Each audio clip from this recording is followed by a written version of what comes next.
The dust from the stagecoach wheels rose like prayers into the merciless Arizona sky, but inside the cramped compartment, Catherine Morris could barely see through her tears. Her hands trembled as she clutched the worn leather satchel containing everything she owned in this world, pressing it against her chest like armor that might somehow protect her breaking heart. The advertisement had promised a respectable widower seeking a companion, a new life in the Western Territories, far from the suffocating poverty of Philadelphia. What it had not mentioned was that she would be leaving behind the grave of her younger sister, barely cold in the ground these past 3 weeks, or that the journey west would feel like being ripped apart piece by piece. Catherine had turned 22 years old the day before she boarded the train that brought her as far as Tucson. And now this final leg to the small town of redemption felt like traveling to the edge of the world itself. The other passengers had stopped trying to comfort her somewhere around the second hour of constant weeping. An older woman with kind eyes had offered her a handkerchief, which Catherine had soaked through within minutes. A traveling salesman had awkwardly patted her shoulder before retreating to his corner of the coach. Now they simply pretended not to notice as her shoulders shook with silent sobs, the only sound the creaking of the stagecoach suspension and the thunder of hooves against the hard-packed earth. She had not wanted to be a mail-order bride. The very phrase made her feel like merchandise, something to be ordered from a catalog and shipped across the country. But after her mother died 2 years ago and her father drank himself into an early grave 6 months later, Catherine and her sister Lily had been left with nothing but debts and desperation. Lily had taken ill last winter, a fever that the doctors said came from the filthy tenement where they had been forced to live. Catherine had sold everything, begged on street corners, taken in washing until her hands bled, but it had not been enough. Lily had died in her arms on a frozen February morning, whispering that Catherine should not waste her life in that terrible place, so Catherine had answered the advertisement. Mr. Harold Jameson, widower, owner of the general store in Redemption, Arizona Territory, seeking a wife of good character and moral standing. The letters had been formal, distant, but respectful. He had sent money for her passage. She had packed her few belongings and left the only home she had ever known, carrying grief like stones in her pockets. The Arizona landscape rolling past the window was beautiful in a harsh, unforgiving way. Red rocks jutted toward the cloudless sky, and strange, twisted trees dotted the earth like sentinels. It was nothing like the crowded streets of Philadelphia, nothing like the gray industrial smoke and the press of humanity. Out here, the world felt empty and vast, and Catherine felt smaller than she ever had before. Another wave of tears came, and she pressed her face into her hands, trying to muffle the sound of her crying. She was being ridiculous, she knew. Women came west all the time to marry men they had never met. This was simply how things were done now in 1882, when the frontier still called to those brave or desperate enough to answer. She should be grateful for this opportunity, grateful that Mr. Jameson had been willing to take a chance on a penniless city girl with no family and no prospects. But gratitude felt impossible when grief sat so heavy on her chest that every breath hurt. The stagecoach lurched suddenly, and Catherine heard the driver shouting something she could not make out. The horses whinnied in alarm, and then the coach was sliding sideways, tilting at a dangerous angle. The other passengers grabbed for handholds, and Catherine found herself thrown against the side wall, her satchel flying from her grip. There was a tremendous crack, the sound of splintering wood, and then the world turned upside down. When the chaos stopped, Catherine found herself in a tangle of bodies and belongings, dust choking the air inside the overturned coach.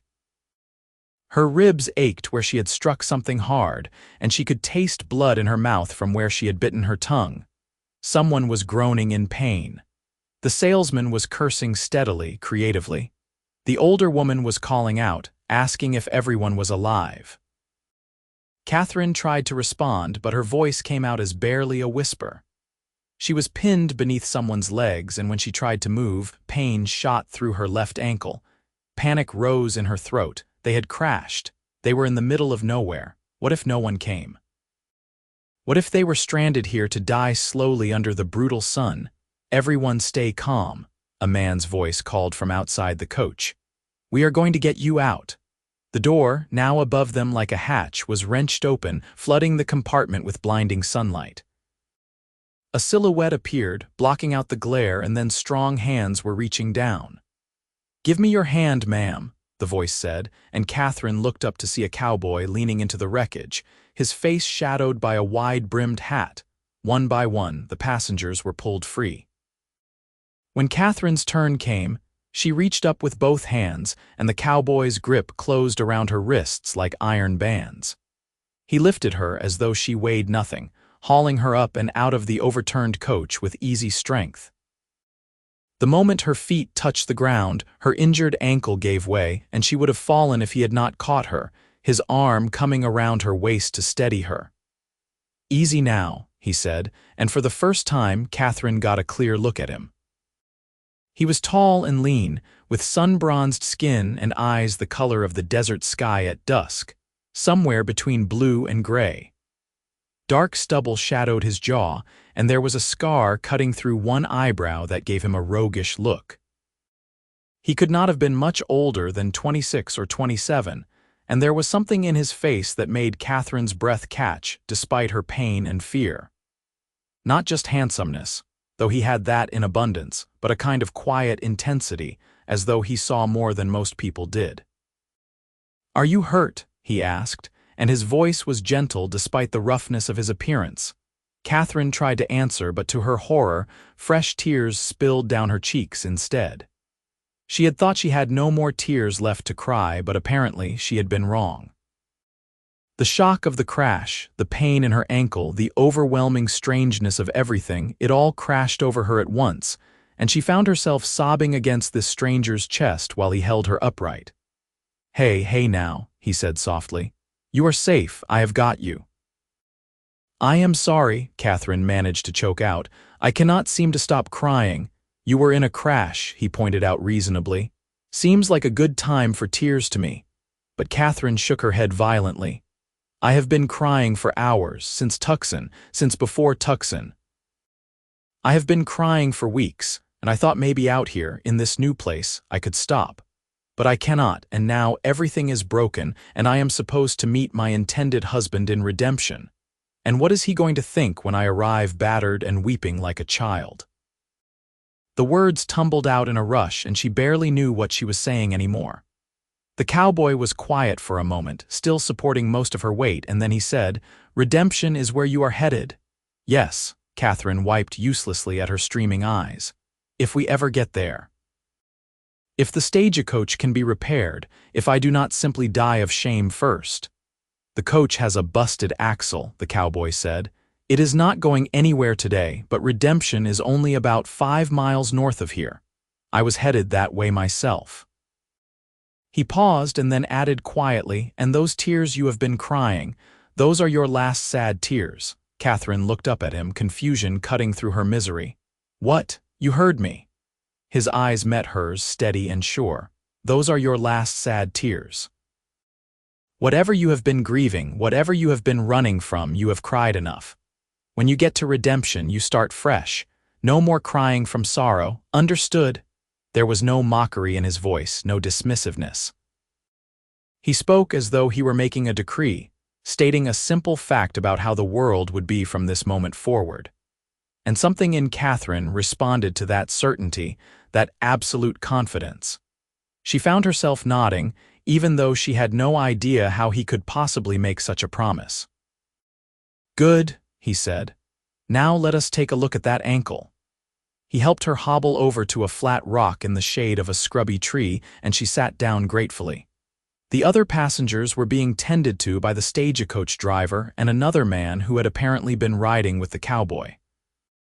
The older woman had a cut on her forehead, but she was already bandaging it herself with practiced efficiency. The salesman seemed more shaken than injured. checking his sample cases with frantic concern. The cowboy crouched in front of Catherine and carefully lifted her skirt just enough to examine her ankle. Even through her boot and stocking, she could see that it was already swelling. His hands were gentle as he probed the injury, and she hissed in pain when he touched a particularly tender spot. "Not broken," he announced. "Just a bad sprain. You will need to stay off it for a few days, keep it elevated and wrapped." "I cannot stay off it," Catherine protested. "I am supposed to be meeting Mr. Jameson. He is expecting me today." The cowboy's expression shifted slightly, something she could not quite read flickering across his face. "Harold Jameson, from the general store." "Yes, do you know him?" "I know him." The cowboy stood, dusting off his hands. "Well, Miss Morris, Catherine Morris. Miss Morris. I am Cole Brennan, and it seems like I will be escorting you to redemption personally since you cannot walk 5 miles on that ankle." "Oh, I could not possibly impose," Catherine began, but Cole was already shaking his head. "It is not an imposition. I was headed there anyway, and I have got a horse that can carry double. The stage company will send someone back for these folks and get a new coach out here, but that will take until tomorrow at least. You cannot sit out here in the heat for that long, not with an injury." He was right, Catherine knew, even though every instinct told her it was improper to ride alone with a strange man. But these were extraordinary circumstances, and the rules of polite society had to bend sometimes, especially out here in the territories where survival mattered more than propriety. "Thank you," she said quietly. "That is very kind of you." Cole retrieved her satchel from the wreckage and brought it to her, then went to speak with the driver and the other passengers, making sure everyone was accounted for and relatively unharmed. Catherine watched him move with easy confidence, his every gesture economical and purposeful. He wore dusty riding clothes, dark trousers tucked into scuffed leather boots, a faded blue shirt, and a leather vest. A gun belt rode low on his hips, the holster tied down in the way of men who knew how to use their weapons. But there was nothing threatening in his manner, only a calm competence that she found oddly reassuring. When all the arrangements had been made for the other passengers, Cole returned to her side. "Ready? As ready as I can be," Catherine said, attempting a smile that probably looked more like a grimace. He helped her stand, letting her lean on him as they made their way to where 2 horses were tied to a withered bush. One was a rangy gray gelding, the other a beautiful chestnut mare with a white blaze on her face.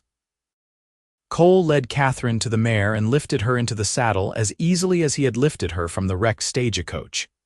The movement sent a jolt of pain through her ankle, and she bit her lip to keep from crying out. "Doing all right?" Cole asked, swinging up behind her.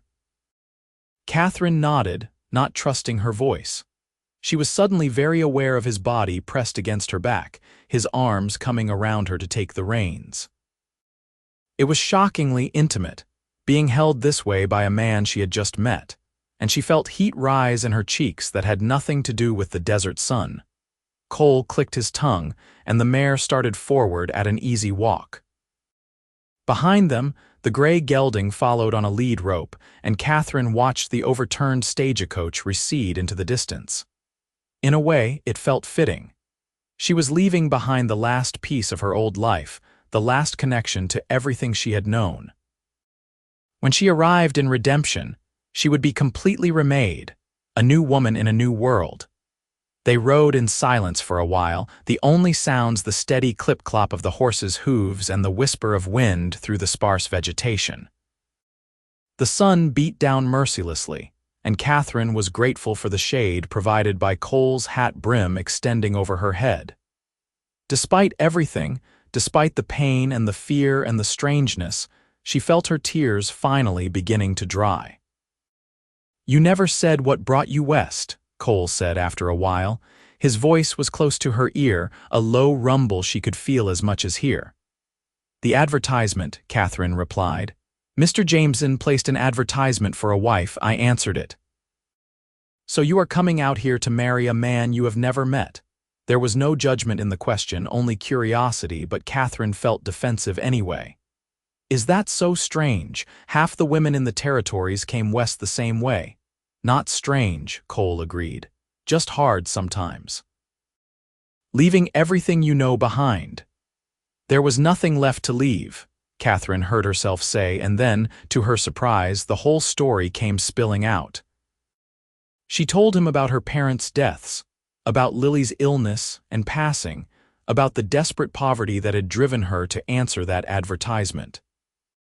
She told him about the grief that sat on her chest like a boulder, about how she had not stopped crying since she boarded the train in Philadelphia, about how she was terrified that she would arrive in redemption and find that she had made a terrible mistake.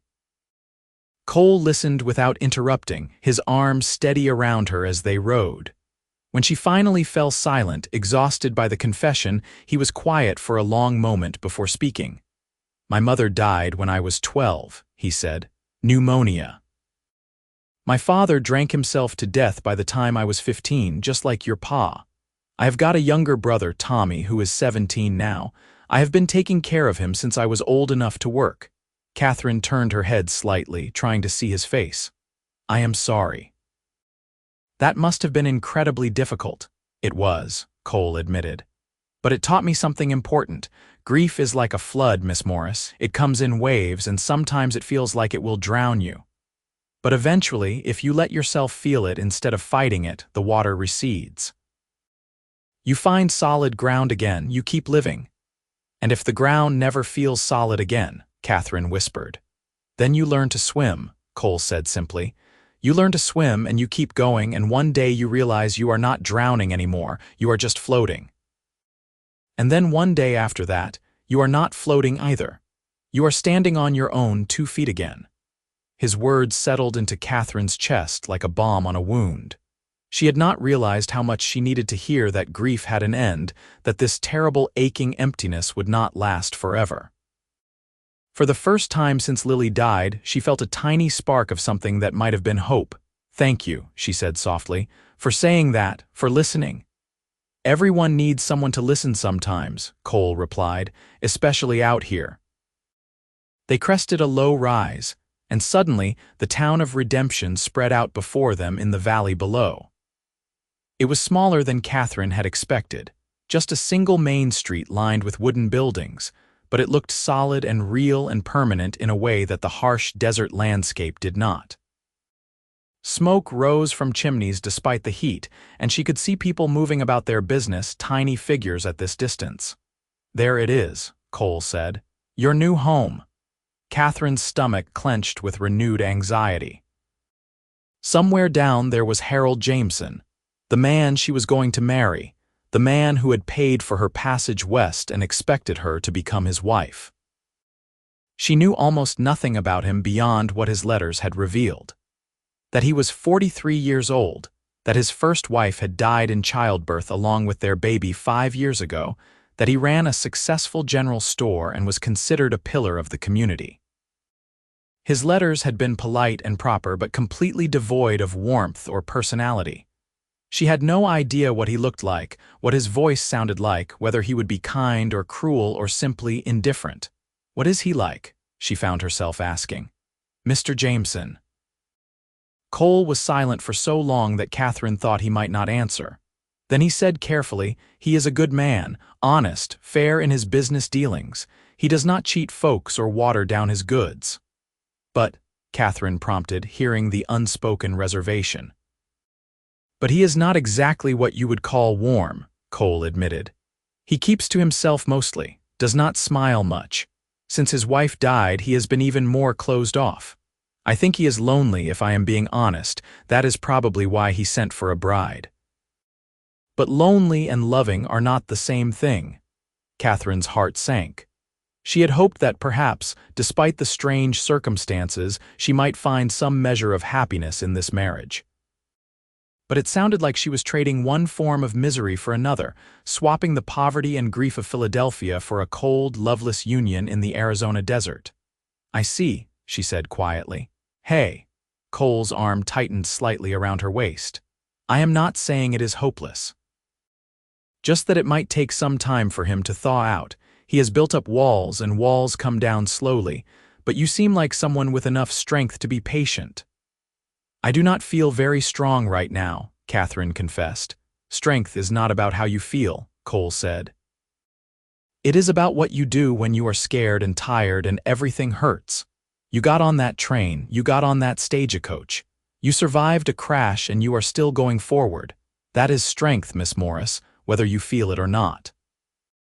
His words warmed something inside her, and Catherine found herself leaning back against him slightly, drawing comfort from his solid presence. It was foolish, she knew, to be so affected by a man she had just met, especially when she was about to marry someone else. But Cole had shown her more kindness in the past hour than anyone had in months, and she could not help but be grateful for it. They descended into the valley, and redemption grew larger as they approached. Catherine could see now that there was a church at one end of the street, a saloon at the other, and various businesses in between. The general store was easy to identify by the large painted sign over the door, Jameson's Mercantile. Cole guided the mare down the main street, and people stopped to stare as they passed. Catherine supposed they made quite a sight, a strange woman riding in front of Cole Brennan, dusty and disheveled and clearly injured. She kept her eyes straight ahead, trying to ignore the whispers and pointing fingers. They stopped in front of the general store, and Cole swung down from the saddle before reaching up to help Catherine dismount. Her ankle throbbed as she put weight on it, and she had to cling to Cole's shoulders to stay upright. He supported her easily, and they stood there for a moment, face to face, his hands on her waist. "Are you sure about this?" he asked quietly. "Because if you are not, if you have any doubts at all, you do not have to go through with it. I could take you back to Tucson, help you figure something else out." Catherine was startled by the offer, and even more startled by the expression on Cole's face. There was something in his eyes, a mixture of concern and something deeper, something she did not dare name. For a wild moment, she considered saying yes, considered riding away from this unknown future with this kind, strong man who had held her while she cried and promised her that her sorrow would end. But that was ridiculous. She barely knew Cole Brennan. She had no money, no prospects, nowhere else to go. And Harold Jameson had paid for her passage, had made plans for their marriage. She could not simply abandon him because she had shared a single-horse ride with a handsome cowboy. "I am sure," she said, though her voice wavered. "Thank you, but I am sure." Cole studied her face for another moment, then nodded and released her, though he kept one hand under her elbow to steady her.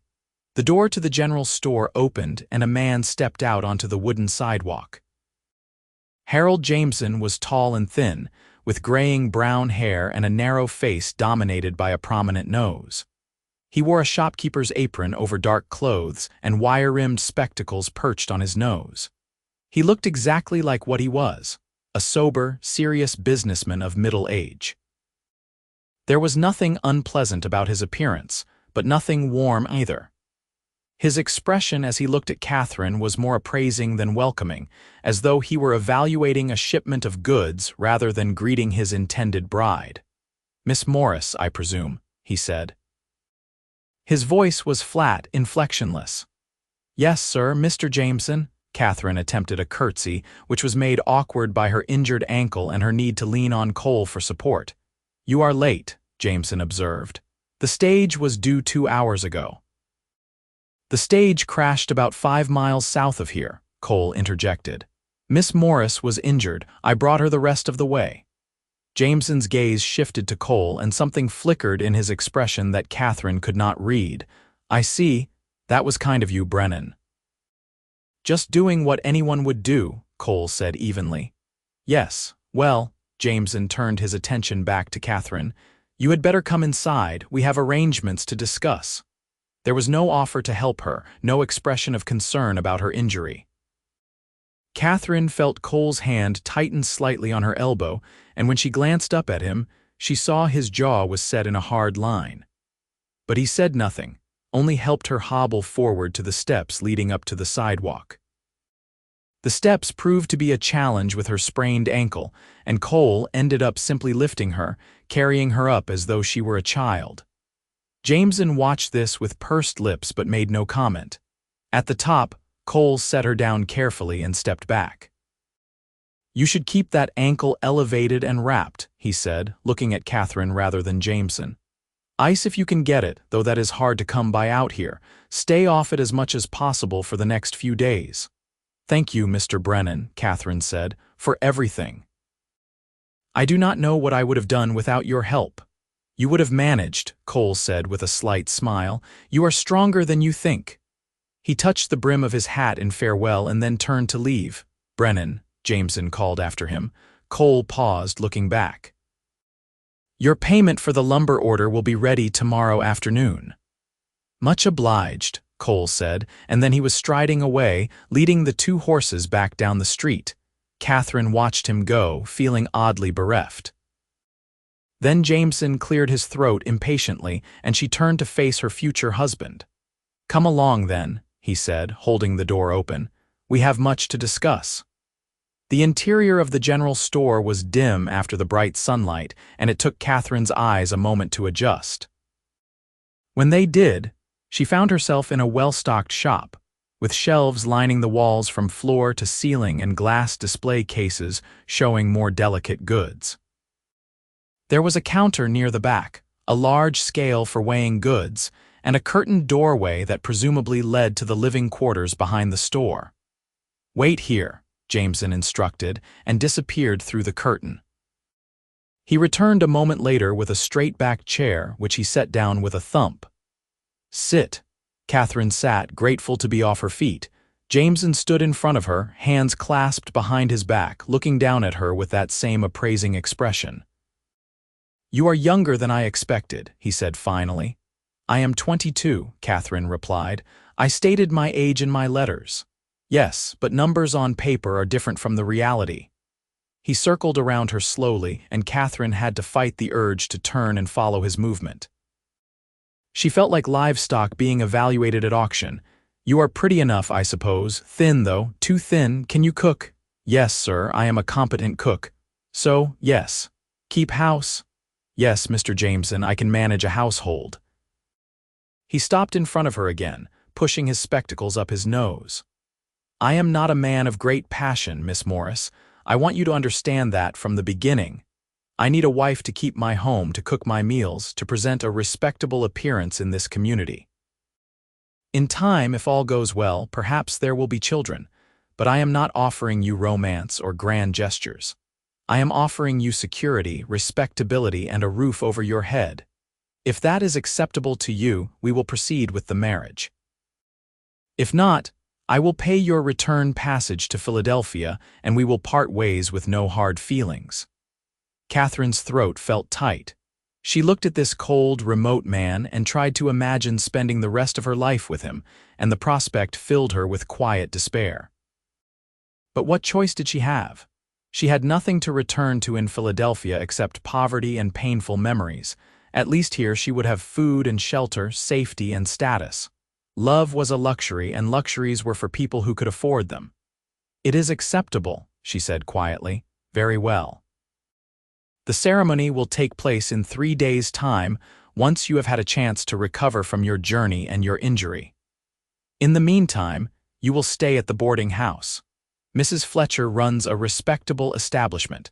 I will cover the cost of your room and board until the wedding." "That is very generous." "It is proper," Jameson corrected. "We are not yet married, so it would be inappropriate for you to stay here. I have a reputation to maintain." "Of course." Everything was about what was proper, what was appropriate, what reputation dictated. Catherine felt exhaustion crash over her in a wave. She had been traveling for days, had wept until she was hollow, had survived a stagecoach crash, and now she was sitting in this dim store being lectured on propriety by a man who could not even muster a smile for his future wife. "I understand," she said, because what else could she say? "Good. I will take you to Mrs. Fletcher's now, and tomorrow you can begin preparing for the wedding. I have already spoken to the minister. It will be a simple ceremony, nothing elaborate." "That is fine." Jameson retrieved a walking stick from behind the counter and handed it to her. "You may use this. It belonged to my late wife." Catherine took the stick, trying not to think about the woman who had held it before her, the woman who had died bringing Jameson's child into the world. Would that be her fate too, eventually? Dying in childbirth in this remote place, replaced by another mail-order bride who would use her belongings and sleep in her bed, she shoved the dark thought away and used the stick to lever herself to her feet. Jameson offered his arm, though the gesture seemed perfunctory rather than courteous, and together they made their slow way out of the store and down the street.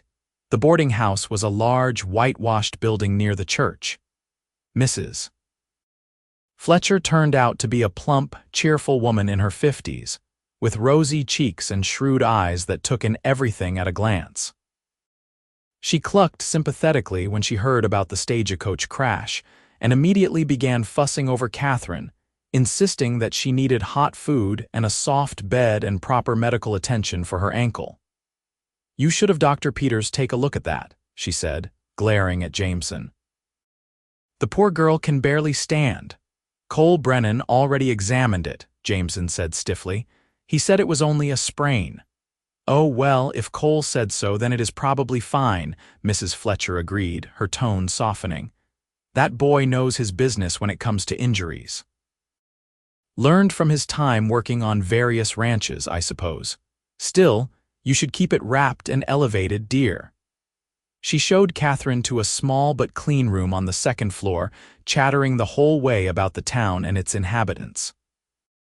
Jameson excused himself after confirming that all the arrangements had been made, and Catherine found herself alone with the landlady. "Now then," Mrs. Fletcher said, hands on her hips, "let us get you out of those dusty clothes and into something clean. I will have hot water sent up for a bath, and then you can rest. You look absolutely done in, poor lamb." The kindness in her voice made Catherine's eyes prick with tears, but she remembered Cole's words. "Those are your last sad tears." She blinked hard and managed a smile instead. "Thank you, Mrs. Fletcher, you are very kind." "Nonsense, just common decency." The older woman paused at the door, her expression turning serious. "Miss Morris, if you do not mind my asking, are you certain about this marriage?" To Harold, Catherine was startled by the direct question.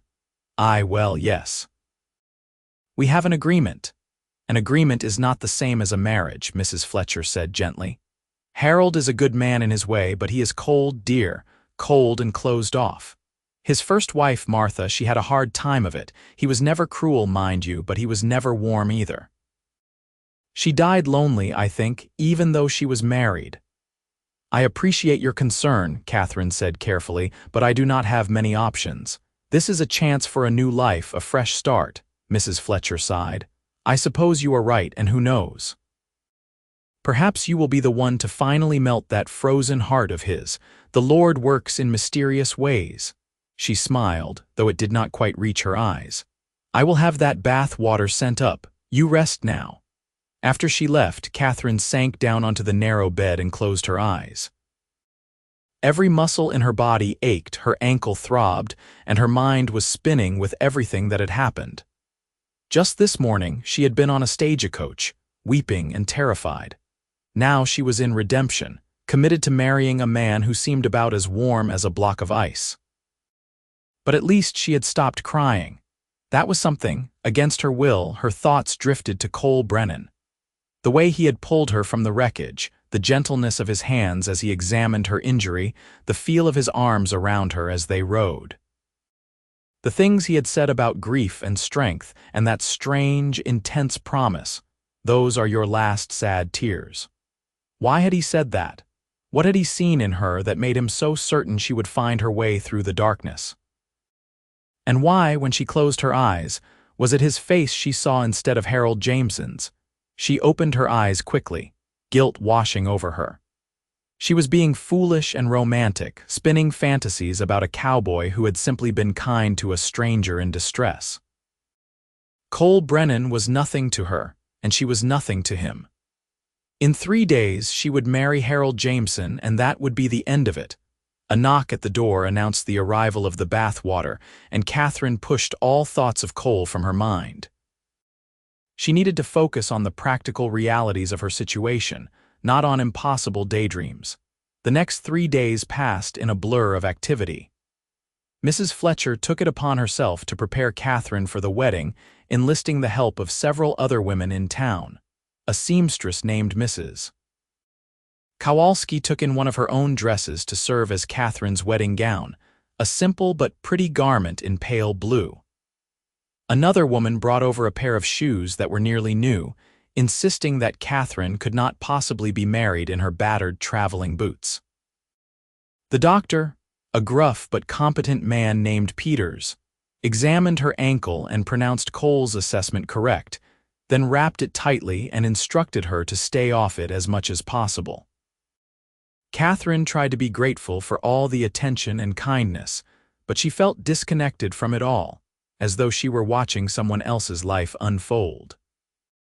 Harold visited once each day, always bringing some small item she might need and always leaving after exactly 15 minutes, as though he were paying a social call on a distant acquaintance rather than courting his intended bride. She did not see Cole at all, though she caught herself looking for him every time someone walked past the boarding house. It was ridiculous, this preoccupation with a man she had met only once, and she scolded herself for it repeatedly. But she could not stop thinking about the way he had looked at her, the gentleness in his voice, the promise he had made. On the evening before the wedding, Mrs. Fletcher organized a small gathering in the boarding house parlor, inviting several of the town's women to meet Catherine properly. They brought gifts, mostly practical things like dish towels and preserves and sewing supplies, and they filled the room with chatter and laughter. Catherine smiled and thanked them and tried to act like a happy bride, but inside she felt hollow. One of the younger women, a pretty blonde named Sarah who could not have been more than 19, leaned close and whispered, "I know Mr. Jameson seems stern, but I am sure you will warm him up. Every man needs a good woman to soften his edges." Catherine nodded, not trusting herself to speak. She did not have the heart to tell Sarah that she had no idea how to warm a man who seemed determined to remain frozen. As the evening wore on, and the women began to drift away, Catherine found herself alone with Mrs. Fletcher, helping to clean up the remnants of the gathering. The landlady was quiet for a long time, washing dishes while Catherine dried them with her injured ankle propped on a chair. Finally, Mrs. Fletcher spoke. "Cole Brennan was asking after you today." Catherine's hands stilled on the plate she was drying. "He was, wanted to know how your ankle was healing, whether you needed anything. He seemed quite concerned." Mrs. Fletcher glanced at her sidelong. "I got the impression he might be a bit sweet on you." "That is absurd," Catherine said quickly. "He was simply being kind. He is a kind person." "Oh, he is that," Mrs. Fletcher agreed. "Best man in this town, if you ask me. Works harder than anyone, takes care of that brother of his, never causes trouble. Half the unmarried women in the territory have set their caps at him, but he has never shown interest in settling down. Says he is too busy building up his ranch to think about a wife." She paused meaningfully. "Until now, perhaps. Mrs. Fletcher, I am marrying Harold Jameson tomorrow," Catherine said firmly. "Whatever you think you saw, you are mistaken. Mr. Brennan was simply helping someone in need." "If you say so, dear." But the landlady's tone suggested she did not believe it for a moment. That night, Catherine lay awake in her narrow bed, staring at the ceiling and trying not to think about what tomorrow would bring. Somewhere in this town, Harold Jameson was probably sleeping peacefully, untroubled by doubts or second thoughts. And somewhere else, perhaps, Cole Brennan was lying awake too, thinking about what? Certainly not about a mail-order bride he had met once and helped out of a stagecoach wreck. She rolled onto her side, wincing as her ankle twinged, and told herself sternly to stop being a fool. Tomorrow she would marry Harold Jameson. She would become Mrs. Jameson, respectable wife of a successful businessman. She would keep his house and cook his meals and maybe, eventually, bear his children. It would not be a love match, but it would be safe and stable and secure, and that was more than many women had. But as she finally drifted off to sleep, it was not Harold's face she saw in her dreams. The morning of the wedding dawned bright and clear, with a sky so blue it almost hurt to look at. Catherine dressed carefully in the altered blue gown, her hands shaking slightly as she fastened the buttons. Mrs. Fletcher fussed over her hair, pinning it up in an elaborate style and tucking in a few wildflowers that one of the neighbor children had picked. "You look beautiful, dear," the landlady said, stepping back to admire her handiwork. "Like a proper bride." Catherine looked at herself in the small mirror and saw a stranger staring back. The woman in the mirror had haunted eyes despite her pretty dress and flowers, and her smile was fragile as glass. "Thank you," she whispered. "For everything?" "Oh, hush now, you will make me cry, Mrs. Fletcher dabbed at her eyes with her apron. "Now come along, we do not want to be late." The church was small and simple, with rough wooden pews and a plain cross on the wall behind the altar. It was perhaps half full, filled with curious townspeople who had come to see Harold Jameson's mail-order bride. Catherine walked down the short aisle on Mrs. Fletcher's arm, her ankle still aching despite the tight wrapping, and tried not to feel like she was walking to her own funeral. Harold stood at the altar in his Sunday best, his expression as neutral as ever. The minister, a kindly-looking man with white hair, smiled encouragingly at Catherine as she took her place beside her intended. Mrs. Fletcher retreated to a pew and the ceremony began. Catherine heard herself reciting the vows in a voice that sounded distant and hollow. She felt Harold's dry, cool hand take hers. The minister spoke about duty and devotion, about the sacred bonds of matrimony. And through it all, Catherine felt like she was floating somewhere above her own body, watching this happen to someone else. "If anyone has any objection to this union, speak now or forever hold your peace," the minister intoned. The church doors burst open with a bang that made everyone jump. Catherine's heart leaped into her throat as she spun around, and there, silhouetted against the blazing sunlight, stood Cole Brennan. He stood there for a long moment, his chest heaving as though he had been running, his hat in his hands. His gaze locked with Catherine's, and she saw something in his face that made her breath catch. Not just concern or kindness, but something fierce and desperate and undeniable.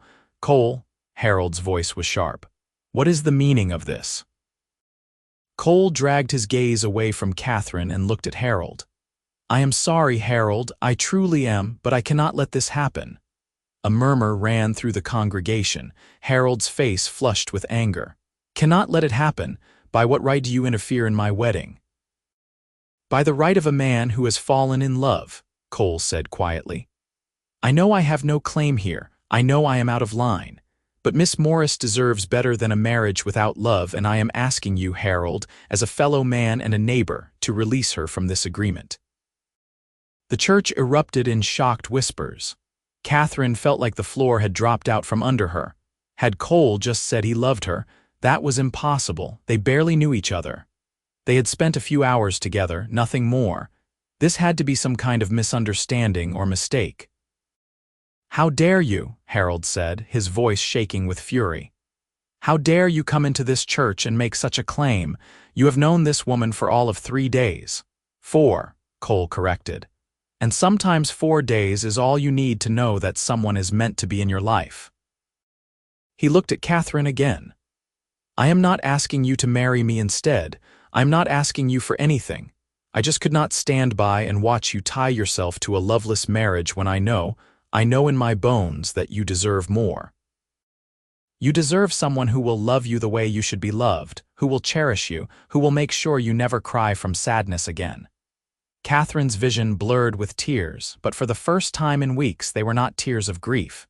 She did not know what they were. Hope, maybe, or fear. Or something too big and complicated to have a name. "Miss Morris," Harold said stiffly, "if you wish to proceed with this marriage, we will do so now and ignore this ridiculous interruption. If you do not, you are free to leave. But understand that if you walk away now, I will not offer again." Catherine looked between the two men. Harold, stern and cold and offering security without affection. Cole, passionate and sincere and offering nothing but the possibility of something real. It should have been an easy choice. The sensible choice, the safe choice, was Harold. Cole was a gamble, a risk, a leap into darkness with no guarantee of where she would land. But as she stood there, feeling the weight of every eye in that church on her, she remembered what Cole had said about strength. Strength is not about how you feel. It is about what you do when you are scared and tired and everything hurts. She was scared.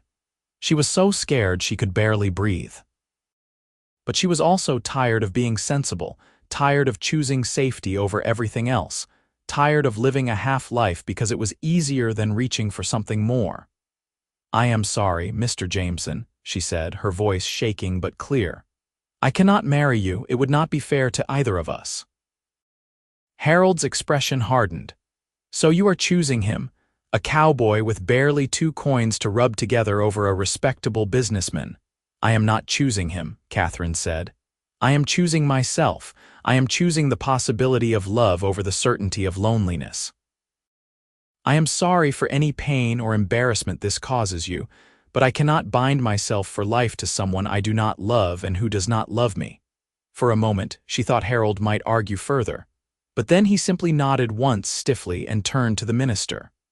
"The ceremony is concluded. Everyone may leave." The congregation erupted into excited chatter, people already gossiping about the scandal they had just witnessed. Catherine stood frozen at the altar, trembling all over, unable to quite believe what she had just done. She had just thrown away her only security, her only future, for what? A man who said he loved her after knowing her for 4 days. What kind of fool did that? Cole was walking toward her, moving through the crowded church with single-minded purpose. When he reached her, he stopped, his eyes searching her face. "I meant what I said," he told her quietly.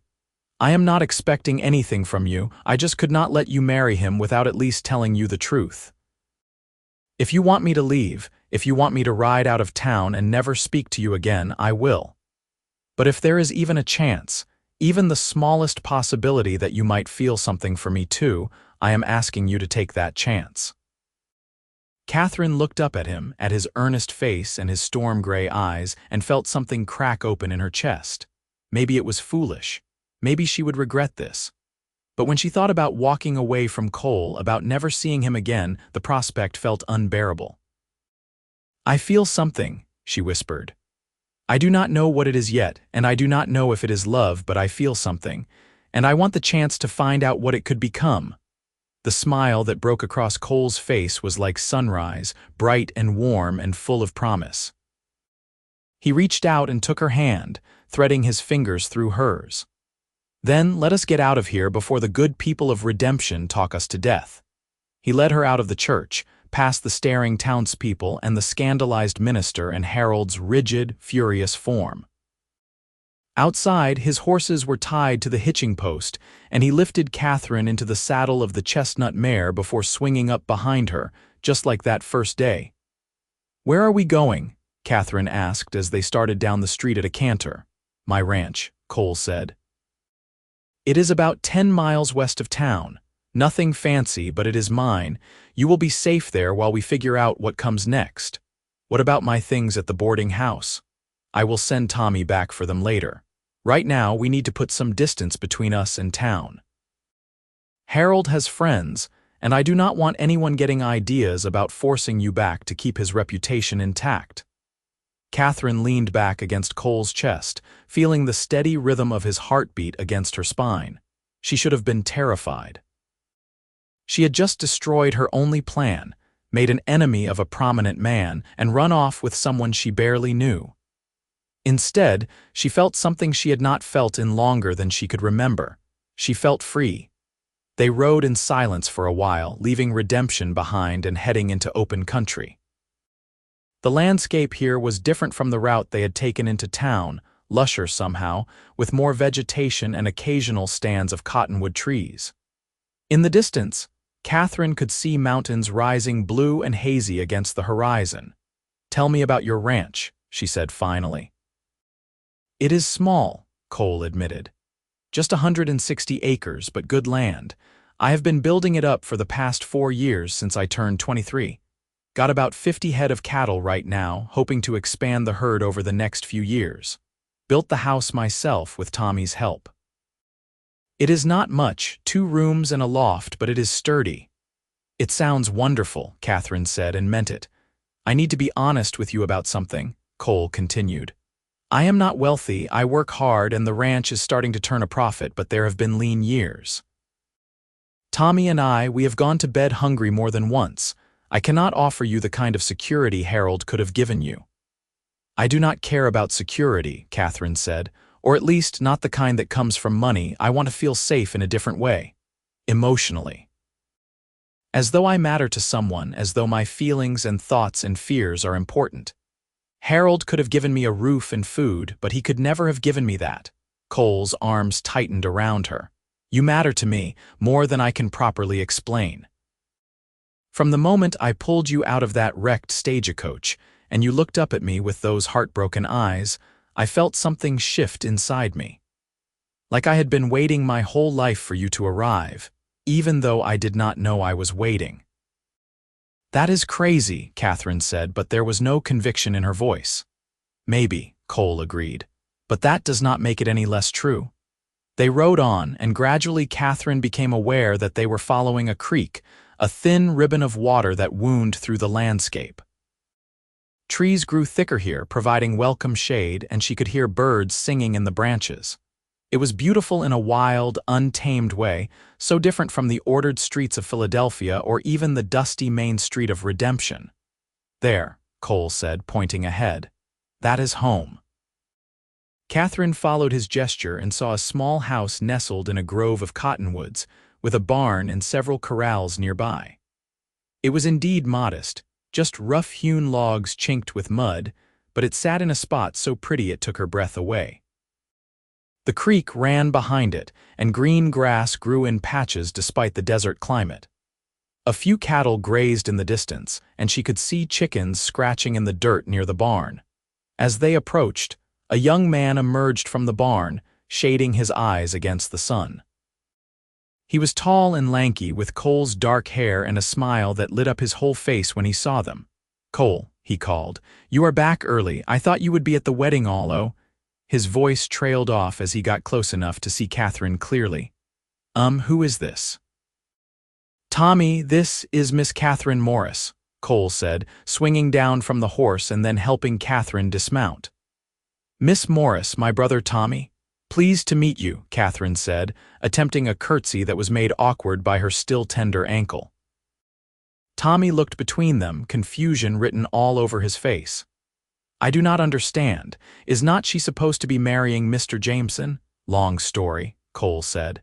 "The short version is that the wedding did not happen and Miss Morris is going to be staying with us for a while. Staying with us." Tommy's eyes went wide. "But Cole, we do not have, where will she?" He stopped, flushing red. "Never mind, none of my business." "She can have my room," Cole said. "I will bunk with you in the loft." "You do not have to do that," Catherine protested. "I can sleep in the loft." "With that ankle, not a chance. Besides, it is not up for debate. You get the room."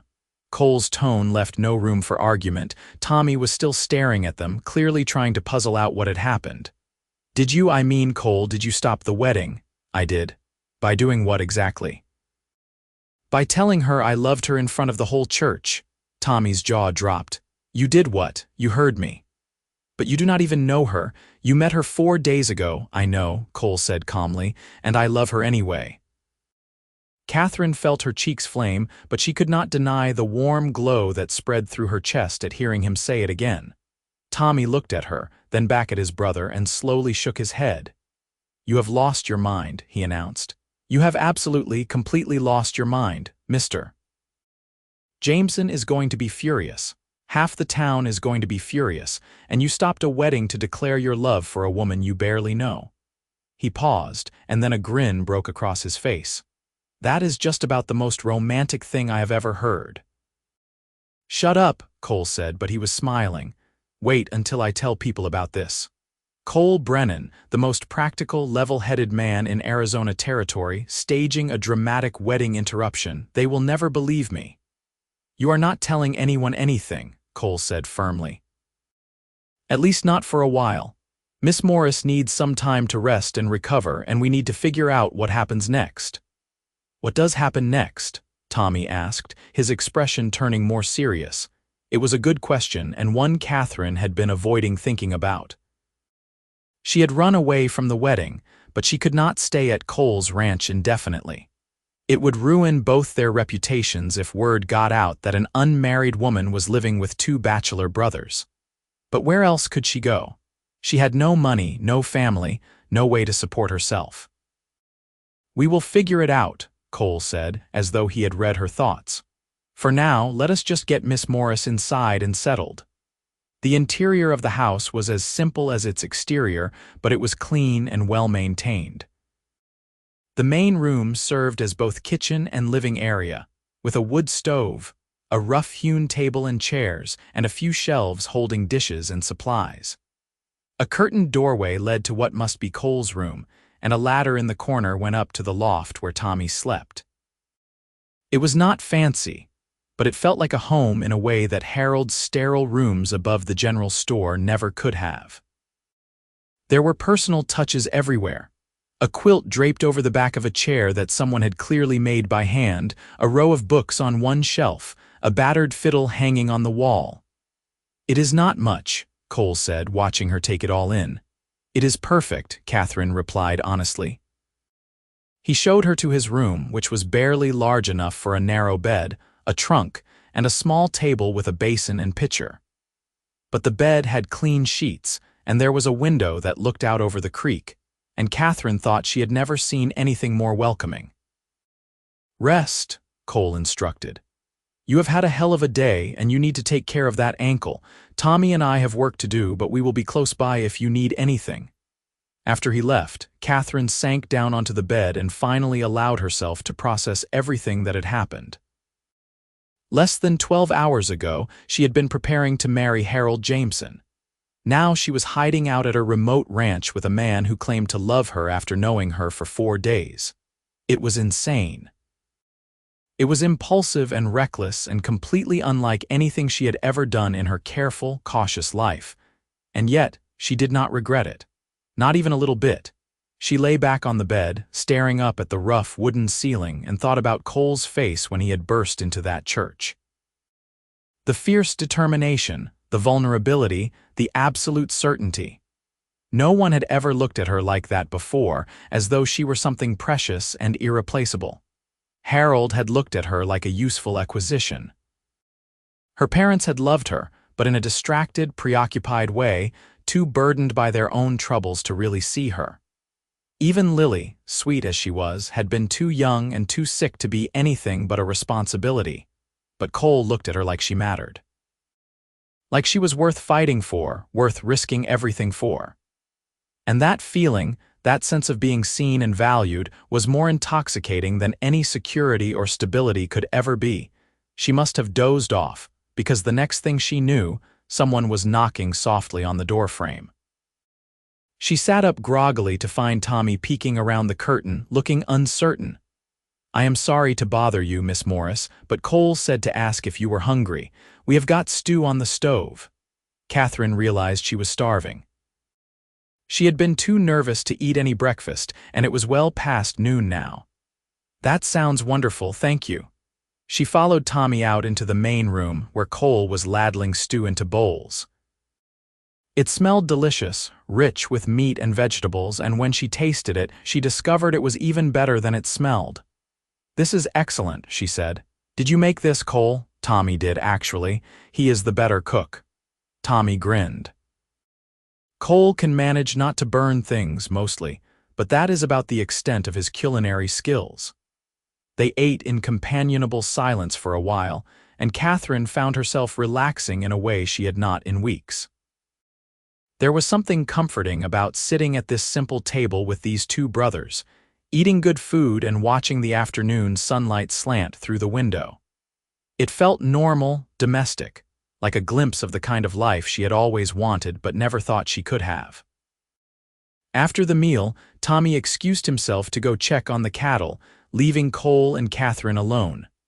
Cole poured them both coffee from the pot on the stove and sat down across from her, cradling his cup between his hands. "We should talk about what happens next," he said quietly. "I know." Catherine wrapped her own hands around her cup, feeling the warmth seep into her palms. "I cannot stay here indefinitely, it would not be proper." "To hell with proper," Cole said bluntly, "but you are right that we cannot keep you hidden forever. Eventually someone from town will come looking, if only to gossip. What do you want to do, Catherine? And please, be honest. I meant what I said about not expecting anything from you. If you want to go back to Philadelphia or head to California or try to find some other solution, I will help you however I can." Catherine was quiet for a long moment, thinking. What did she want? A week ago she would have said safety and security. But now, having tasted the possibility of something more, those things seemed hollow. "I want to stay," she said slowly. "Not just here at the ranch, though I would like that too. I want to stay in the Arizona territory. I want to build a life here. I do not know exactly what that looks like yet, but I know I do not want to go back east." "And what about us?" Cole asked. "You and me." Catherine met his eyes, those storm-gray eyes that had promised her this would be the end of her sad tears. "I need time," she said honestly. "What I feel for you, it is real, but it is also so new. I do not want to rush into another engagement, another marriage, just because it seems like the practical thing to do. If we are going to be together, I want it to be because we truly know each other, because we are sure." "That is fair," Cole said. "More than fair, actually. I am glad one of us is thinking clearly." "So what do we do in the meantime?" Cole was quiet, thinking. Then he said, "You could work as my housekeeper. I would pay you a wage, you would have room and board, and it would give us a legitimate reason for you to be here. It is not perfect, people will still talk, but at least it would not be an outright scandal." A housekeeper, Catherine considered the idea. It had merit, certainly more merit than simply hiding away and hoping no one noticed. But would that not still damage your reputation? Having a young, unmarried woman working for you. "My reputation can survive a bit of damage," Cole said wryly. "Especially since I already damaged it pretty thoroughly by stopping that wedding. Besides, Tommy is here too. It is not like you would be alone with me. That should satisfy the gossips, at least a little." It was not a perfect solution, but it was better than anything else Catherine could think of. "All right," she said, "I will be your housekeeper on one condition. Name it. You let me earn my keep. Real work, not make work. If I am going to take wages from you, I want to actually be useful." Cole smiled. "Trust me, between the house and the ranch work, there is more than enough to keep you busy. You might end up regretting that condition." Over the next few days, Catherine settled into a routine at the ranch. Her ankle healed quickly, the swelling going down and the pain fading to a dull ache. As soon as she could walk without limping, she threw herself into work with a determination that seemed to surprise both Cole and Tommy. She discovered that the house, while clean, had been neglected in the small ways that happened when two busy men lived alone. Clothes needed mending, the floor needed a proper scrubbing, the windows were filmed with dust. She tackled each task methodically, taking satisfaction in the way the house transformed under her care. She reorganized the kitchen, making everything more efficient. She planted a small herb garden near the back door, using seeds she found in the store of supplies. She even convinced Tommy to help her whitewash the interior walls, brightening up the dim rooms. The brothers seemed bemused by this whirlwind of activity, but they adapted quickly. Tommy, in particular, seemed delighted to have her there, chattering away as he helped her with various tasks. He told her about growing up with Cole, about their parents' deaths, about Cole's fierce determination to build something lasting out here in the wilderness. "He has been working himself half to death for the past 4 years, Tommy confided one afternoon as they were hanging laundry to dry. "Building this place up from nothing, trying to make sure I had a future. I keep telling him he should think about himself for once, find a wife, have a real life. but he always said he was too busy, that there would be time for that later. He glanced at her with a mischievous grin. I think you changed his mind about that. Catherine felt her cheeks warm. I did not mean to disrupt his plans. You did not disrupt them, Tommy said. You gave him a reason to have plans beyond just work and more work. Trust me, it is a good thing. As for Cole himself, he was harder to read. He was unfailingly courteous, never overstepping the bounds of propriety, but Catherine caught him watching her sometimes with an expression that made her pulse quicken. They had long conversations in the evenings after the work was done, sitting on the porch and watching the sun set over the distant mountains. He told her about his dreams for the ranch, about wanting to build it into something significant, something he could be proud of. She told him about her life in Philadelphia, about her parents and Lily, about the books she had read and the places she had dreamed of seeing. They talked about everything and nothing, building a foundation of friendship and understanding. And slowly, Catherine felt something growing between them, something deeper and more solid than the initial spark of attraction. She was falling in love with him, she realized, truly in love. Not the desperate, grasping love of someone who needed saving, but the real, enduring love of someone who saw another person clearly and chose them anyway. She hoped that he felt the same way. But neither of them spoke the words aloud, both of them giving this fragile new thing time to strengthen and grow. About 2 weeks after the interrupted wedding, a visitor arrived at the ranch.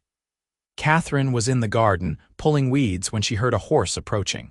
She looked up to see Mrs. Fletcher from the boarding house riding toward the house on a sturdy pony, her face flushed with exertion. Cole came out of the barn at the sound of hooves, Tommy trailing behind him. They both looked wary, but Mrs. Fletcher held up her hands in a gesture of peace. I am not here to cause trouble, she called. I just wanted to check on Miss Morris and bring her things. Catherine stood, brushing dirt from her skirt, and walked over to greet the older woman. Mrs. Fletcher, this is a surprise. I imagined so, Mrs.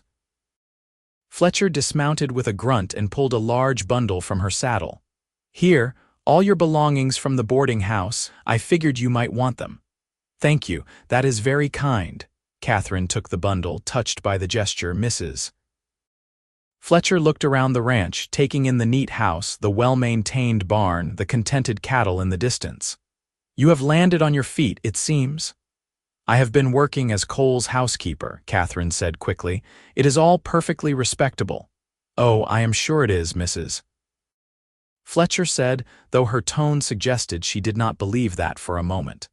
Look, I am not here to judge. I think you made the right choice walking away from that wedding. Harold Jameson is a good man in his way, but you would have been miserable with him. Everyone in town knows it, even if they are too polite to say so.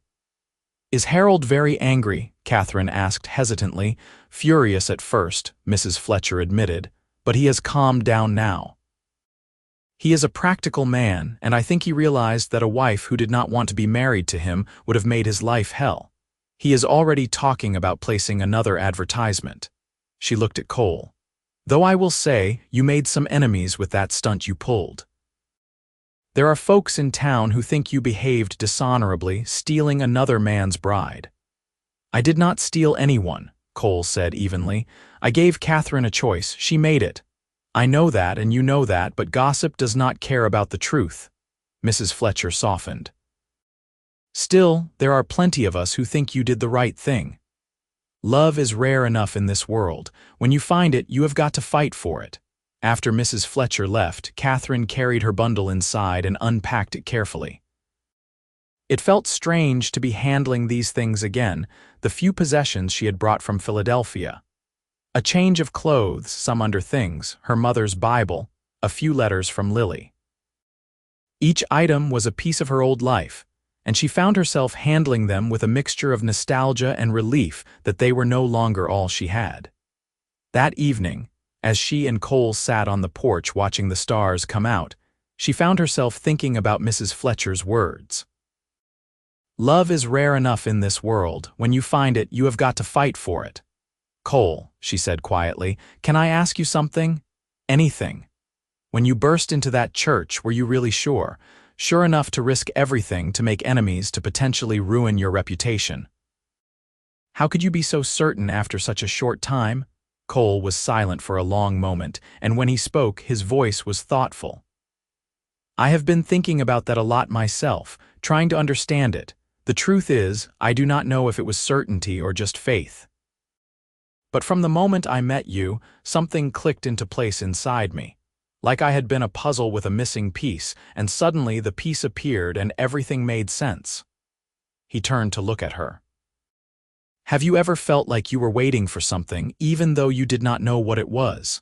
Yes, Catherine whispered. My whole life, I think. That is how I felt until I met you, like I was waiting, and then there you were, crying your heart out in that wrecked Stagecoach, and I knew. I just knew. He reached over and took her hand, his thumb brushing across her knuckles. Maybe I was wrong, maybe this will not work out the way I hope, but I could not live with myself if I did not at least try, if I let you marry someone else without telling you how I felt. Catherine squeezed his hand, emotion tightening her throat. You are not wrong, she said. I feel it too, this thing between us. I have been trying not to rush it, trying to be sensible, but the truth is I love you, Cole. I think I started loving you the moment you told me those were my last sad tears. Cole's face transformed, joy lighting up his features like dawn breaking. He stood, pulling her to her feet, and cupped her face in his hands. Say that again. I love you, Catherine repeated, smiling through sudden tears. But these tears were different from all the ones she had shed before. These were tears of happiness, of relief, of coming home. I love you too, Cole said, and then he was kissing her, soft and sweet and full of promise. When they finally broke apart, both breathing hard, Tommy's voice drifted down from the loft window. About time. I was wondering how long you two were going to dance around each other. Go to sleep, Tommy, Cole called back, laughing. I am just saying, we all knew this was coming. Even the chickens knew. Despite the teasing, Catherine felt happier than she had in longer than she could remember. She was in love, truly in love, and she was loved in return. The future was uncertain, full of challenges and obstacles, but she was not facing it alone anymore. Over the following weeks, Catherine and Cole's relationship deepened and grew. They were careful to maintain propriety, with Tommy serving as an unofficial chaperone, but everyone on the ranch knew that they were courting. Cole started talking about the future in terms of when we are married, rather than if. And Catherine found herself planning for a life she had never imagined she could have.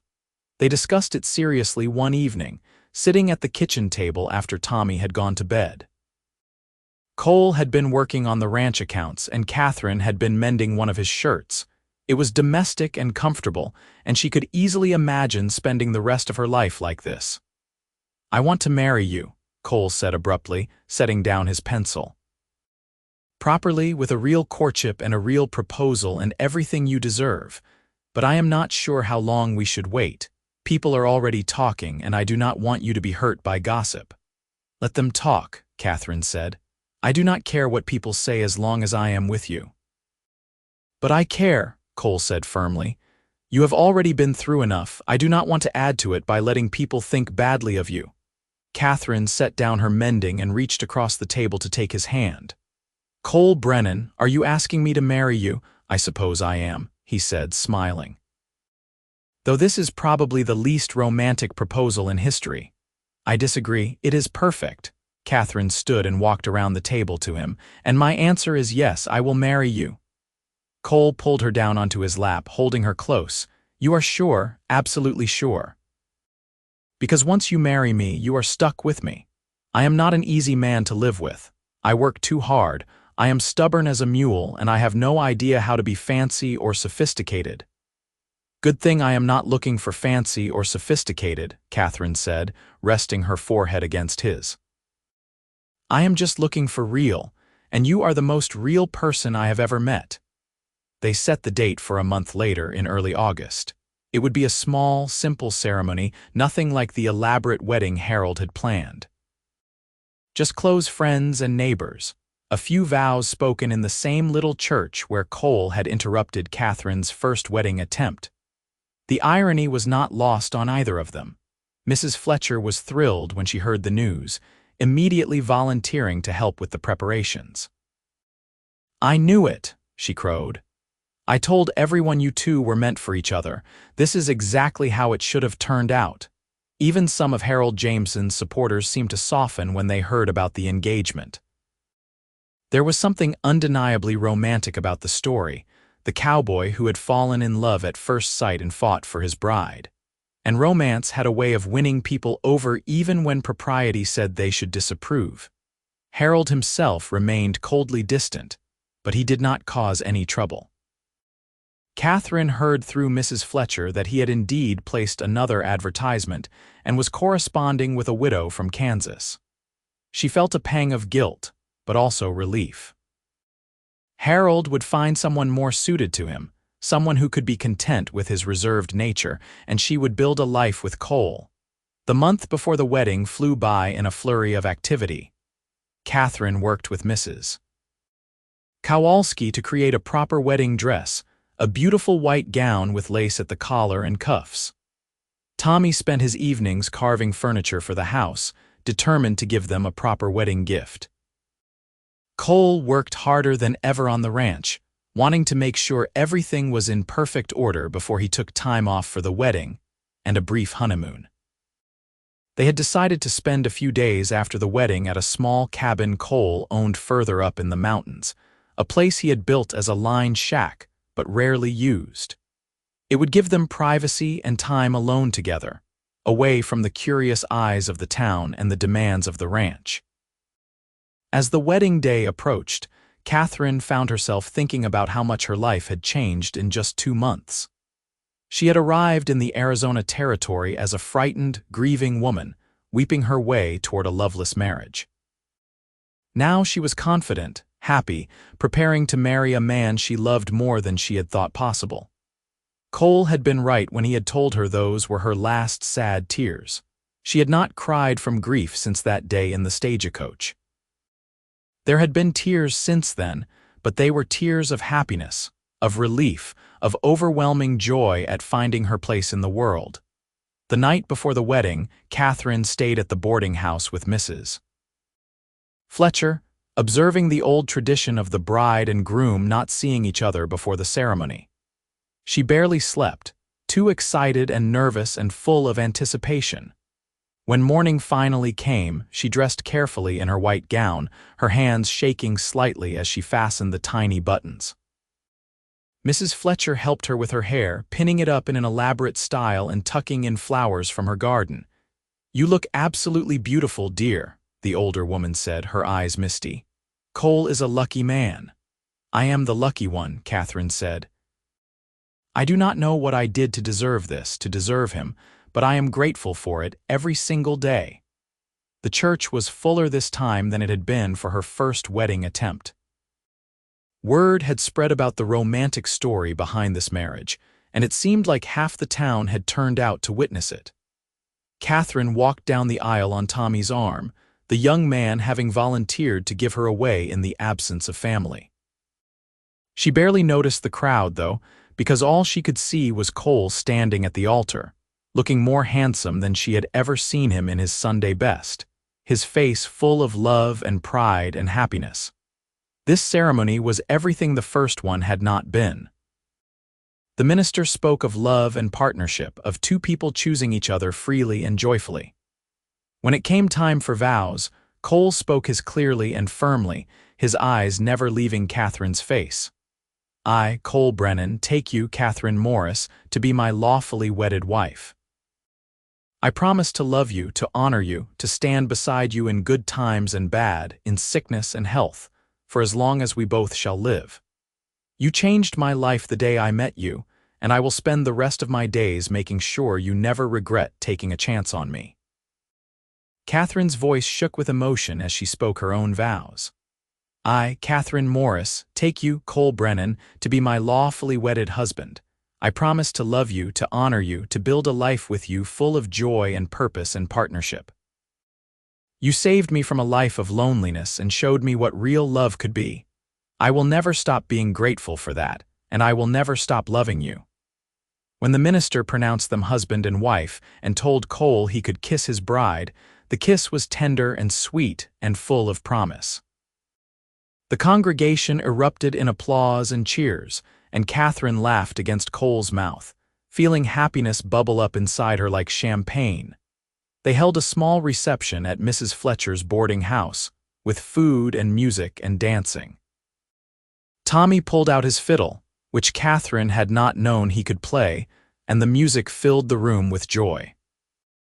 Cole danced with her, holding her close despite his admitted lack of skill, and she did not care that he stepped on her toes twice because she was dancing with her husband, and that word made her heart sing. As the afternoon wore on, Cole leaned down and whispered in her ear. "Ready to get out of here?" Catherine nodded eagerly. They said their goodbyes, enduring good-natured teasing and well-wishes from the guests, and then they were riding out of town, leaving redemption behind as they headed for the mountains and their honeymoon cabin. The ride took several hours, climbing steadily into cooler air and thicker forests. The cabin, when they reached it, was small and rustic, but it sat in a clearing with a view of the valley below that took Catherine's breath away. The sun was setting, painting the sky in shades of pink and orange and gold, and the world seemed impossibly beautiful. Cole helped her down from the horse and carried her over the threshold, both of them laughing. Inside, he had prepared for their arrival, stocking the cabin with supplies and firewood. He lit a fire in the small stove, warming the cabin against the mountain chill, and then turned to face his bride. "Alone at last," he said, his voice husky. Catherine felt a flutter of nervousness mixed with anticipation.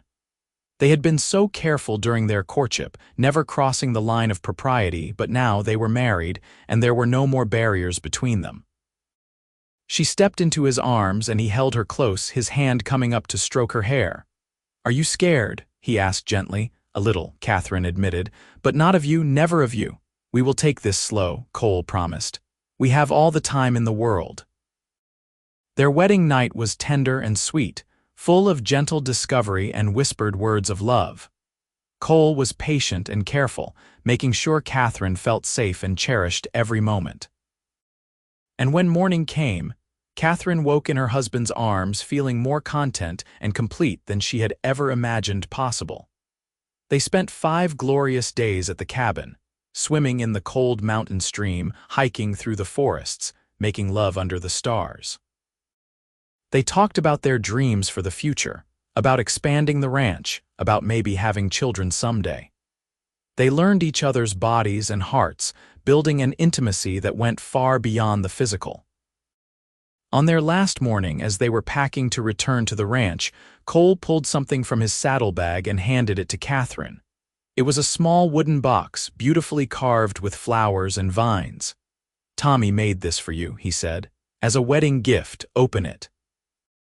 Inside the box were 2 things, a delicate silver locket and a folded piece of paper. Catherine opened the locket to find it contained 2 miniature photographs, one of her and Cole on their wedding day and one of Lily, smiling at the camera in a moment frozen in time. "How?" Catherine whispered, tears springing to her eyes. "I wrote to your old landlady in Philadelphia," Cole explained. "Asked her to send any photographs of your sister she could find. I wanted you to have something to remember her by to keep her close." The piece of paper was a drawing, done in Tommy's careful hand, showing Catherine and Lily together, based on descriptions Catherine had given. It was beautiful and heartbreaking and perfect. "This is the most thoughtful gift anyone has ever given me," Catherine said, crying openly now. But these were good tears, tears of gratitude and love and bittersweet remembrance. Cole held her while she cried, and she realized that he had been right all those weeks ago. Those tears she had shed on the stagecoach really had been her last sad tears. Everything since then, even these tears of remembrance, had been born of love rather than despair. She had grieved and healed and found her way to this new life, and she carried Lily in her heart always, but the grief no longer defined her. When they returned to the ranch, they settled into married life with ease. Catherine threw herself into making the house a home, adding small touches everywhere. She expanded the garden, started keeping bees for honey, learned to ride well enough that she could help with the cattle when needed.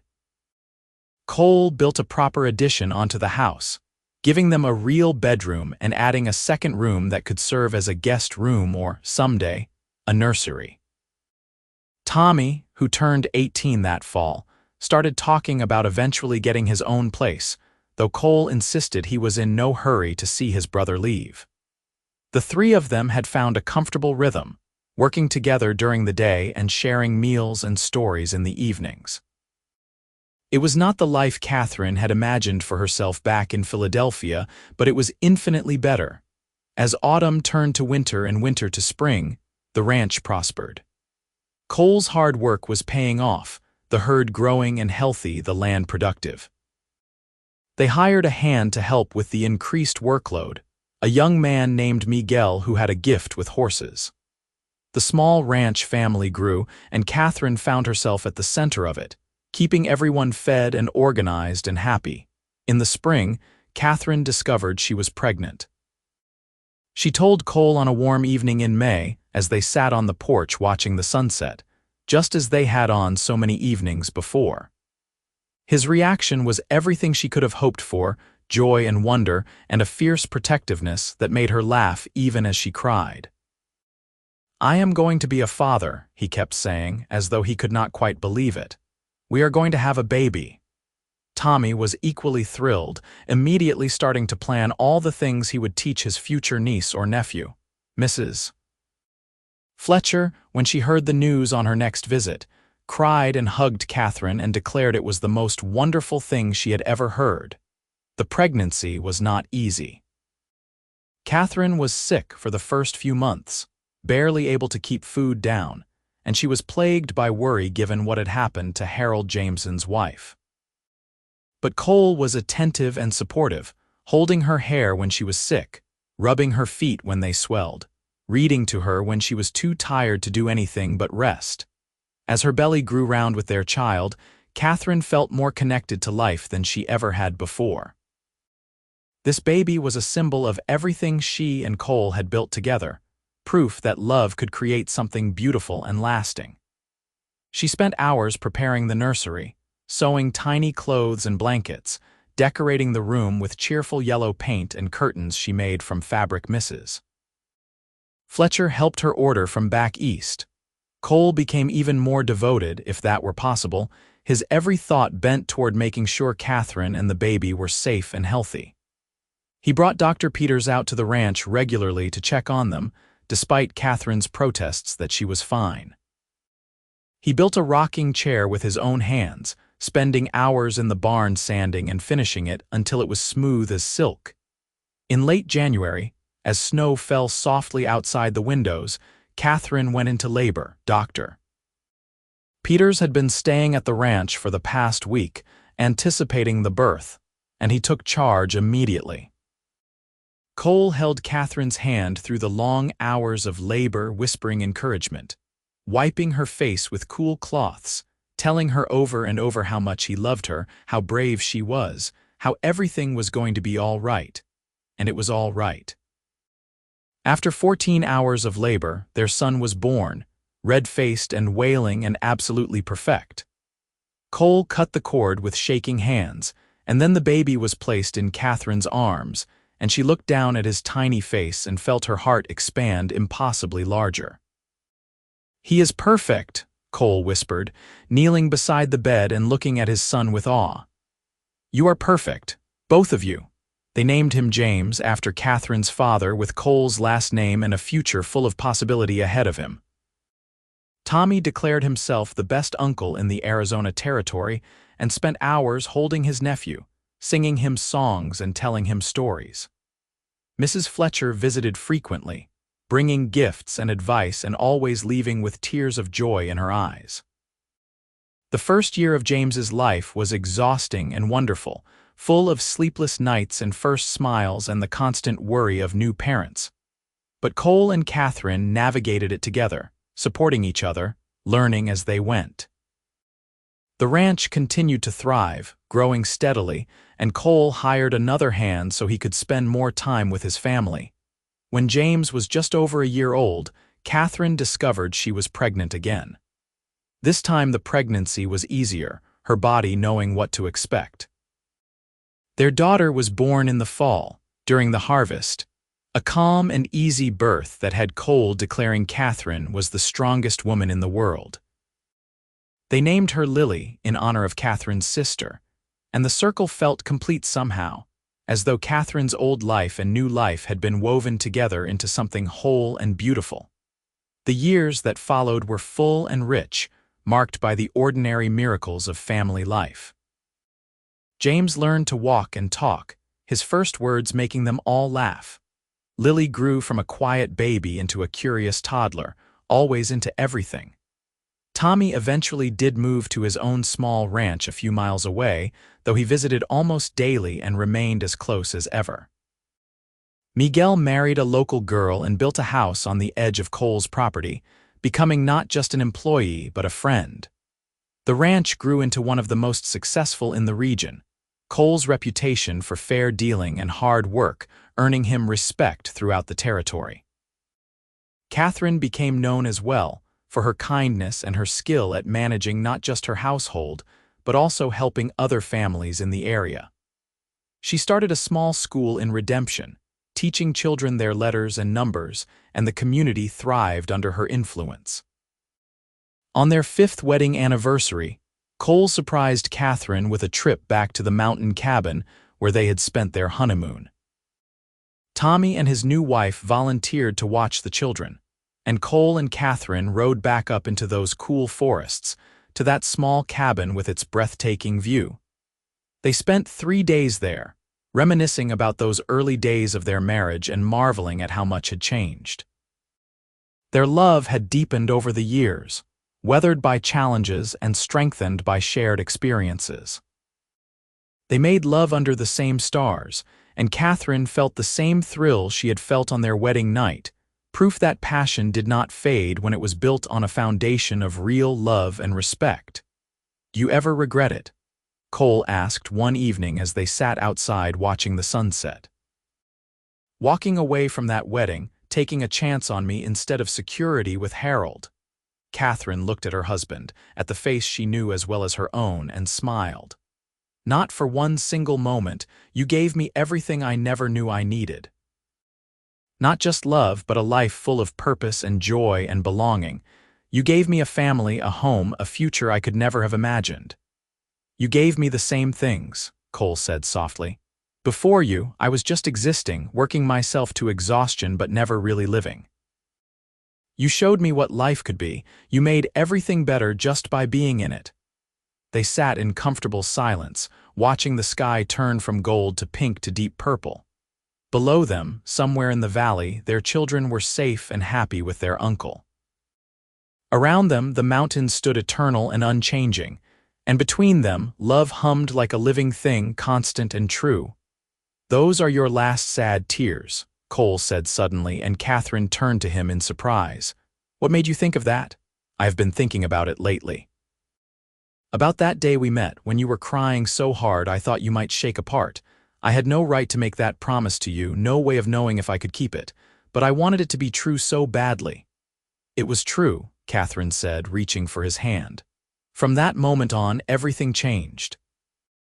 "You changed me, Cole. You gave me permission to stop drowning in grief and start living again." "We saved each other," Cole said. "That is what I think. We both needed saving, and we found each other at exactly the right moment." Catherine leaned her head on his shoulder, feeling the solid warmth of him, and thought about the strange, winding path that had brought her here. If the stagecoach had not crashed, if Cole had not been riding that particular stretch of road, if she had not had the courage to walk away from Harold, if Cole had not burst into that church, everything would be different. She would probably be living above the general store in Redemption, married to a man who could never love her, slowly dying inside even as she went through the motions of living. Instead, she was here, happy and whole and surrounded by love. Her children would grow up knowing that they were cherished, that their parents adored each other, that love was real and worth fighting for. They would have the kind of childhood Catherine had always dreamed of, full of laughter and security and belonging. As the stars began to come out, Cole stood and pulled Catherine to her feet, wrapping his arms around her waist and swaying gently, dancing to music only they could hear. She rested her head against his chest and listened to the steady beat of his heart, and she thought about how lucky she was, how impossibly, wonderfully lucky. When they returned to the ranch 2 days later, their children ran to greet them, James shouting excitedly about everything he had done while they were gone, Lily toddling after him on unsteady legs. Catherine scooped them both up, kissing their sweet faces, breathing in the smell of them. Cole stood behind her, his arms coming around all three of them, and for a moment they stood there as a family, complete and perfect and exactly where they were meant to be. The years continued to roll by, marked by birthdays and holidays and the steady rhythm of ranch life. James grew tall and strong like his father, learning to ride and rope and work with cattle almost before he could read. Lily inherited her mother's quick mind and her father's determination, always asking questions and wanting to understand how everything worked. They added 2 more children to their family, another boy and another girl, each one welcomed with joy and love. Cole's hair began to gray at the temples, and lines formed around Catherine's eyes from years of smiling. But they grew old together, growing into their love rather than out of it, finding new depths to their connection with each passing year. They weathered droughts and hard winters, celebrated good harvests and growing herds, mourned the loss of friends and celebrated the marriages of their children. Through it all, they held fast to each other, to the love that had begun in such an unlikely way. Catherine kept the locket Tommy had given her all those years ago, and sometimes she would open it and look at the pictures inside. Lily, forever young and smiling, and her and Cole on their wedding day, so full of hope and promise. She had kept her promise to her sister, had not wasted her life in that terrible tenement in Philadelphia. She had built something beautiful instead, something lasting, and she knew Lily would have been proud. As Catherine moved into her later years, she often thought about that long-ago day on the Stagecoach, when she had been crying so hard she thought she might never stop. She thought about the crash that had seemed like such a disaster but had actually been a blessing in disguise. She thought about Cole's promise, spoken with such certainty, such absolute conviction. "Those are your last sad tears."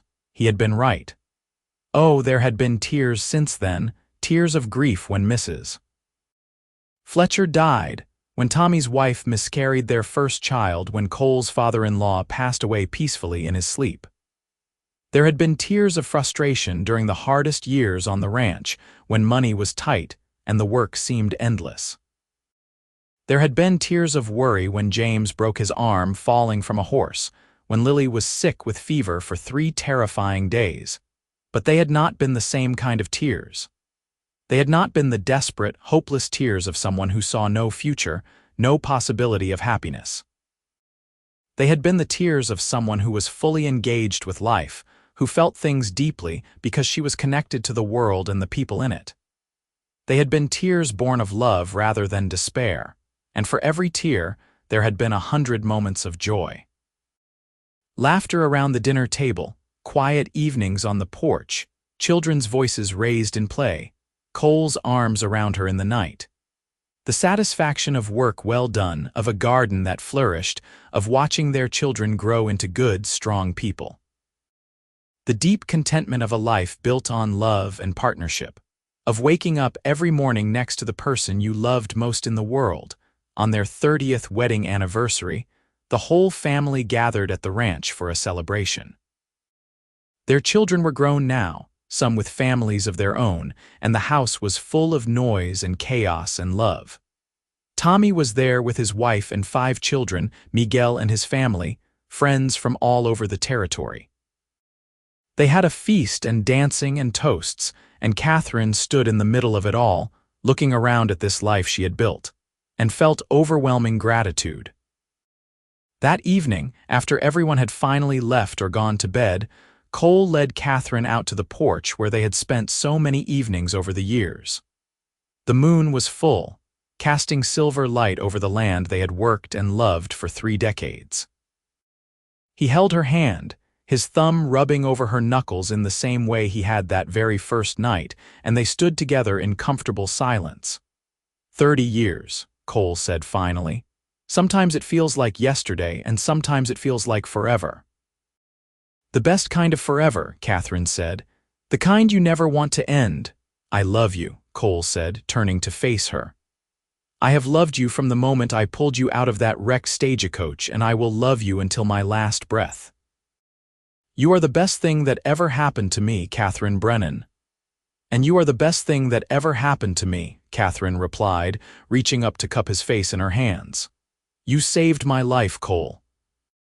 Not just by rescuing me from that crash, but by showing me that life was worth living again. By loving me when I did not think I could be loved. By keeping your promise. What promise was that? Those are your last sad tears. You said it with such certainty, and you were right.